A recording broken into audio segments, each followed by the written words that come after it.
How 60,000 Americans built an empire on a remote rock with nothing. Bermuda's unlikely prosperity. But here's what almost nobody realizes when they hear that story. Bermuda did not escape poverty by accepting isolation. They weaponized it. The entire economy exists because the world's largest corporations and wealthiest individuals needed a place where nobody could reach them, see them, or audit them. Stay with me, because by the end of this video, you'll discover exactly how a barren limestone rock became the financial hideaway that shapes global commerce, and why American mainlanders have no idea it happened. If you've ever wondered how some small territories become wealthier than entire nations, or if you're curious about the hidden architecture of global finance, subscribe and drop a comment telling me, have you ever bought something, invested money, or signed a contract without knowing the actual corporate entity behind it? I'm genuinely curious how common this is. Hold on. Before we move deeper into this, I need to be direct about something. The complete mechanisms of how offshore finance actually functions, the legal structures, the tax code loopholes, the insurance vehicles, the shell company architectures. That's all unpacked in the in-depth guide we've created and linked in the pinned comment. That resource breaks down how tiny islands like this became the nervous system of global wealth movement. It's a paid guide, but if you're serious about understanding the real economy, it's there.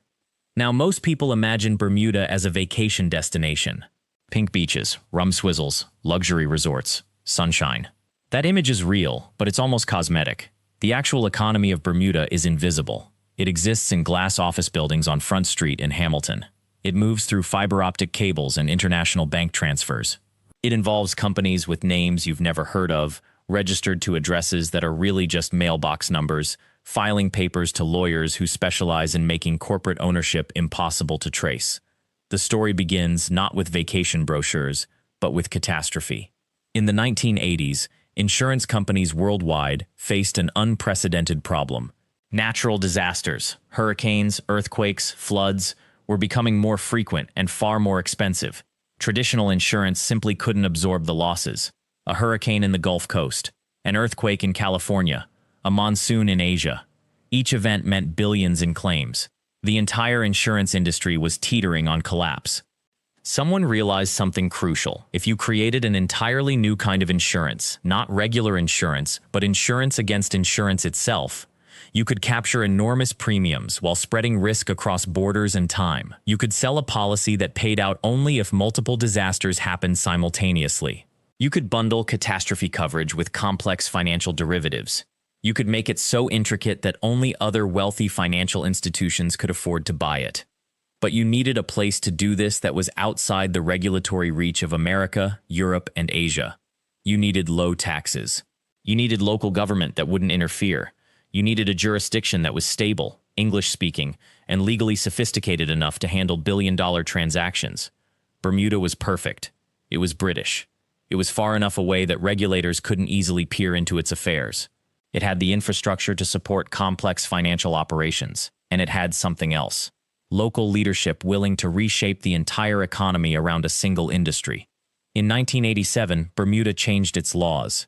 It created a special class of insurance company called a captive insurer. These weren't insurance companies that sold policies to ordinary people. They were structures created by large corporations and wealthy individuals to insure their own risks, shelter their own profits, and move money across borders in ways that were technically legal but practically impossible for tax authorities to fully understand. The first wave of insurance companies arrived in Bermuda in the late 1980s and early 1990s. Partner Re came. Axis Capital, Endurance, XL Capital, Aspen Insurance, Arch Capital, White Mountains. Each one was capitalized with hundreds of millions of dollars. Each one hired local staff. Each one filled office buildings with traders, actuaries, accountants, and lawyers. The island's unemployment rate dropped. Real estate prices climbed. Restaurants opened. Construction cranes appeared on the skyline. What makes this story different from simple tax havens is the mathematical genius behind it. Insurance catastrophe modeling uses actuarial science, essentially sophisticated gambling on whether future disasters will occur. By pooling that risk in Bermuda, where there were no hurricanes of comparable severity, the companies could charge premiums that seemed impossibly profitable. They took the premium income, invested it in financial markets, and then used the investment returns to pay claims when disasters struck elsewhere. This wasn't fraud. It was legal. But it required Bermuda to become something most of America doesn't understand: the operating system of global risk management. And that transformation changed everything about what 60,000 people could actually achieve on a barren rock with no natural resources whatsoever. The island's geography had actually worked against it for centuries. Fresh water had to be collected from rooftops. Food was imported. Ships arrived unpredictably. Yet by the 1960s, something shifted. Insurance executives from London and New York began asking a simple question: where could we move our catastrophe divisions to reduce taxes and regulatory burden? The answer wasn't London or New York. It was Bermuda. By 1980, the first major captive insurance company opened on the island. Then another. Then dozens more. What followed was an economic transformation so rapid that it rewrote what was possible for a small island territory. Property taxes vanished. Corporate structures flowered. Young Bermudians who once had to leave for opportunity suddenly found themselves competing with international talent for positions managing billions of dollars in global risk. The mathematics of catastrophe insurance worked like this. When a hurricane struck Louisiana or an earthquake damaged California, those losses were paid out of reserves that insurance companies had accumulated from years of premiums. But the premiums themselves had been invested, and if those investments returned 12%, while claims only consumed 8% of reserves, the company made money on the spread. Bermuda became the place where this game could be played most profitably. Hold on, I need to pause here, because this mechanism is crucial to understanding how a rock with no oil, no minerals, and no agricultural capacity became wealthier than entire nations. If you want to grasp the full architecture of how this system was actually built and sustained, the comprehensive guide I've prepared breaks down every layer of Bermuda's financial engineering. You'll find it linked in the description and in the pinned comment. It's a paid resource, but it walks through the regulatory shifts, the tax treaties, and the specific actuarial formulas that made this possible. Without those details, you're just seeing the surface. What people don't realize is that Bermuda's wealth isn't accidental. It's the result of deliberate positioning. The island's government, recognizing its geographic disadvantage, decided to compete on regulatory advantage instead. They simplified corporate registration. They kept tax rates low but not zero. They hired experienced financial regulators who understood international markets. They positioned themselves as trustworthy, stable, and efficient, the opposite of what a hurricane-prone island in the Atlantic should theoretically be. By the 1990s, reinsurance, insurance sold to insurance companies, had become the heartbeat of the Bermudian economy. A single catastrophic hurricane could trigger claims of tens of billions of dollars. Those claims would flow through Bermudian companies first, giving the island's economy a massive influx of capital. When no major hurricanes struck for extended periods, investment returns alone kept the engine running. Employment shifted dramatically. Jobs that once paid modest wages, dock work, tourism service, were replaced by positions requiring university degrees in mathematics, finance, and actuarial science. Young Bermudians who might have emigrated for opportunity could now stay home and earn salaries competitive with London or Manhattan. The standard of living climbed. Real estate prices soared. Infrastructure improved because the government had revenue. Schools expanded. Hospitals modernized. The island's population remained stable at around 60,000 because immigration was tightly controlled. But those 60,000 people enjoyed one of the highest per capita incomes on Earth. Healthcare was universal. Crime was low. The social fabric held because wealth was distributed broadly through employment, not concentrated in the hands of a few extraction industry moguls. Yet this success contained the seeds of vulnerability. Bermuda had essentially bet everything on the assumption that major catastrophes would strike elsewhere, not at home. The island sat in a hurricane belt. Climate change was intensifying storm patterns. Insurance cycles were shifting. The regulatory environment that had made Bermuda attractive to international capital could change with political winds in Washington or London. And then, in 2017, Hurricane Maria struck. Not Bermuda directly, but close enough to test whether the system could actually absorb what it had been designed to manage. Hurricane Maria made landfall in Puerto Rico with catastrophic force. Thousands died. Infrastructure collapsed. The insurance payouts triggered by that single event rippled across the entire global reinsurance market.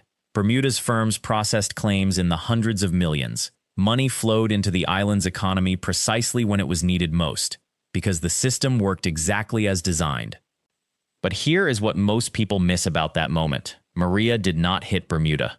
The island saw tropical rain and heavy winds, nothing more.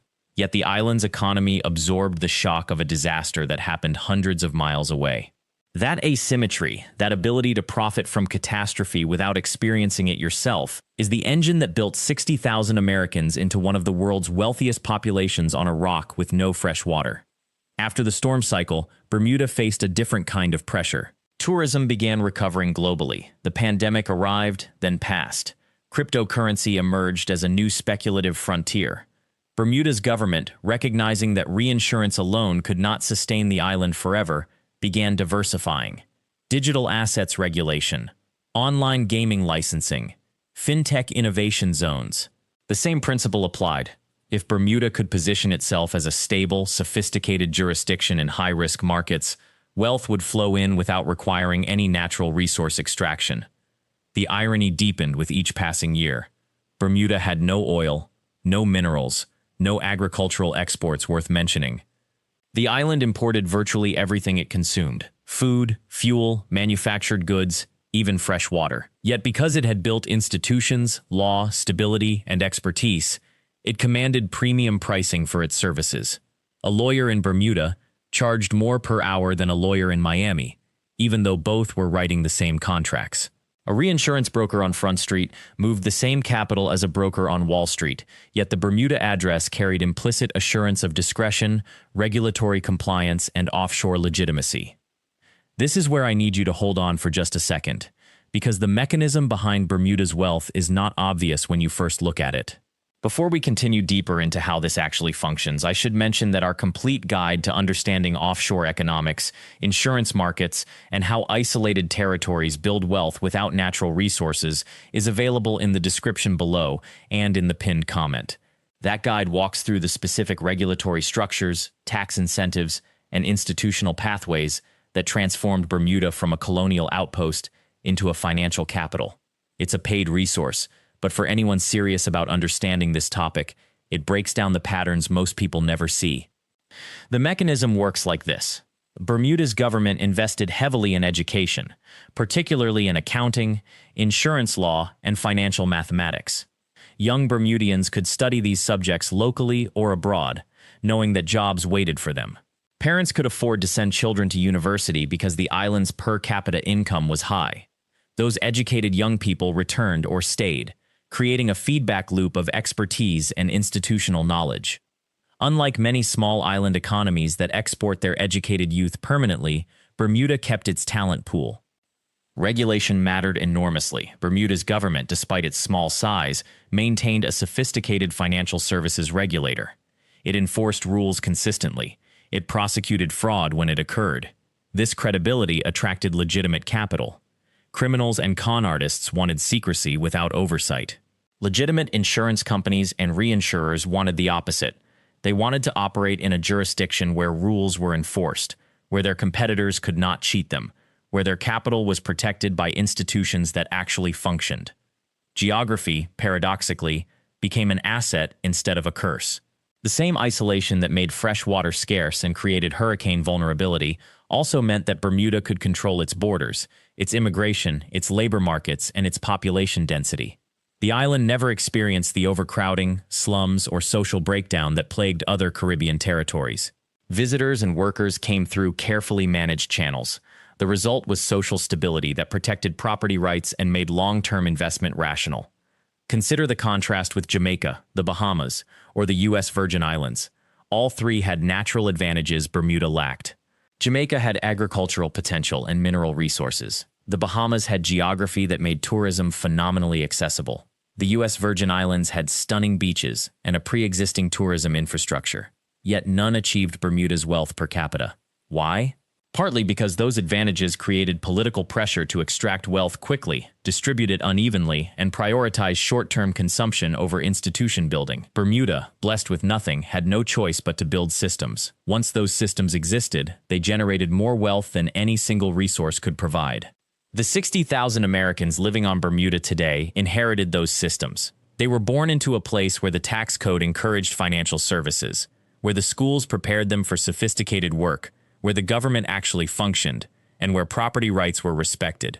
That inheritance was not random. It was built by deliberate choices made by leaders who understood that isolation was not a curse to escape, but a condition to leverage. Those leaders understood something fundamental about their position. Bermuda could never compete with larger territories on volume or natural resources. Competition meant extinction. Instead, they chose specialization, financial services, insurance, reinsurance. These industries required no raw materials, no ports for bulk cargo, no manufacturing floors. They required only trust, expertise, and a reliable legal system, things that could be built on a small island surrounded by nothing. The shift happened gradually. In the 1960s and 1970s, Bermuda's economy still relied on tourism and military spending. Cruise ships visited. American military bases provided employment, but tourism is vulnerable. A hurricane hits, bookings collapse. Military budgets shift, jobs vanish. These were not stable foundations for 60,000 people on a rock with no alternatives. Insurance was different. Catastrophic risk exists everywhere. Someone has to price it, manage it, bear it. If that someone is headquartered on Bermuda with the proper regulatory framework, then risk becomes revenue. A hurricane in Florida becomes a profit center in Hamilton. An earthquake in California becomes an underwriting opportunity in Bermuda. Disaster becomes business. Before we move deeper, I want you to focus on something specific. The entire advantage Bermuda built rests on one invisible thing: trust. Not trust in a person or a government, but trust in the idea that when you transfer risk to a Bermuda-based insurer, that money will be there when you need it. Trust cannot be decreed, it cannot be faked, it has to be earned, and once earned, it becomes the most valuable asset a small territory can possess. Our complete guide to how island economies actually build and maintain competitive advantages goes far deeper into these mechanisms than I can cover in a video. You'll find it linked in the description and in the pinned comment below. It breaks down the specific patterns island territories use to create sustainable wealth when they have no natural resources to fall back on. Fast forward to today. Bermuda hosts over 1.40 insurance and reinsurance companies. Some are massive multinational operations. Others are small, specialized firms focused on niche risks. Lloyd's of London is famous for insuring unusual things: a chef's hands, a golfer's hole-in-one prize fund. Bermuda does something similar but at scale: a tech company's liability, a pharmaceutical trial gone wrong, a shipping company's hull damage, a pension fund's longevity risk. All of these flow through Bermuda. The wealth generated from this is not abstract. It appears in specific ways. Property values in Bermuda are among the highest in the world. A modest family home can cost over $1 million. Land is scarce. Population is stable. Demand for housing is constant. Prices reflect that ruthlessly. For someone born there who inherited property or could purchase it decades ago, the gains were enormous. For newcomers trying to buy, it's prohibitively expensive. Salaries in the financial sector reflect the value being generated. A junior analyst at a Bermuda reinsurance firm earns more than a senior accountant on the American mainland. A managing director's compensation reaches multiple millions. These are not extraordinary numbers globally, but for a population of 60.00, they concentrate wealth at levels comparable to wealthy suburbs in Connecticut or the San Francisco Bay Area. Schools in Bermuda reflect this wealth. The island's education system is consistently ranked among the best in the world. Investment in schools is investment in the next generation's ability to work in complex financial institutions. Students graduate with skills that make them valuable globally, but most stay because Bermuda's wages are too high to leave behind. Healthcare is advanced, roads are maintained, police presence is visible, government corruption is minimal. These are not luxuries in the global context. Many places have wealth but lack these systems. Bermuda has both. That combination is rare.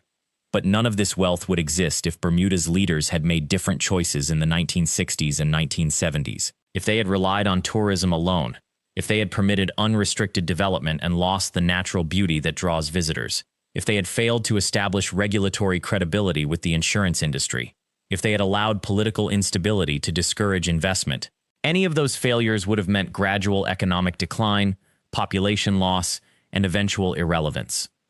Instead, 60,000 people on a limestone rock in the Atlantic built something. They built it deliberately, strategically, and with patience. The returns vindicated every difficult choice. This is where the practical reality meets the island's fortune. Bermuda's wealth exists because the island itself remains beautiful, not by accident, by design. Every hotel must meet aesthetic standards. Every development faces environmental review. Every construction project competes against the preservation of what makes Bermuda worth visiting in the first place. Tourism generates roughly $2 billion annually.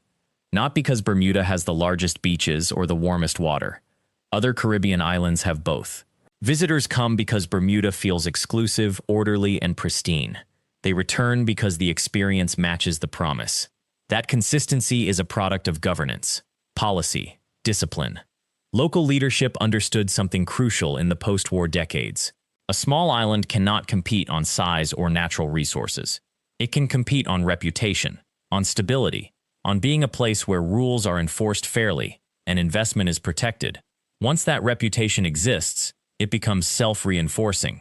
Companies arrive because they trust the system. Trust attracts more companies. More companies mean more jobs, more revenue, more capacity to maintain the systems that created the trust in the first place. The financial sector operates on exactly this logic. Insurance underwriters settled in Bermuda not because the island had oil or minerals. They came because the regulatory environment was transparent, because property rights were secure, because political transitions happen predictably. These factors matter little to a tourist choosing between resorts. They matter everything to a corporation managing billions in capital. Hold on, I need to pause here for something important. The mechanisms behind how Bermuda transformed itself from a struggling agricultural colony into a financial powerhouse aren't obvious from the outside.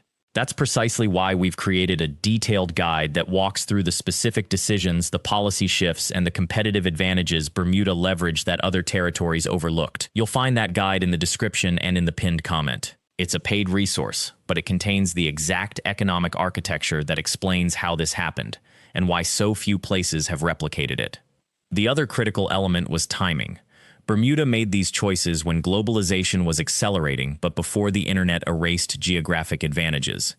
A financial hub required physical presence, office space, banks with local branches, lawyers, accountants, and insurance professionals working face-to-face.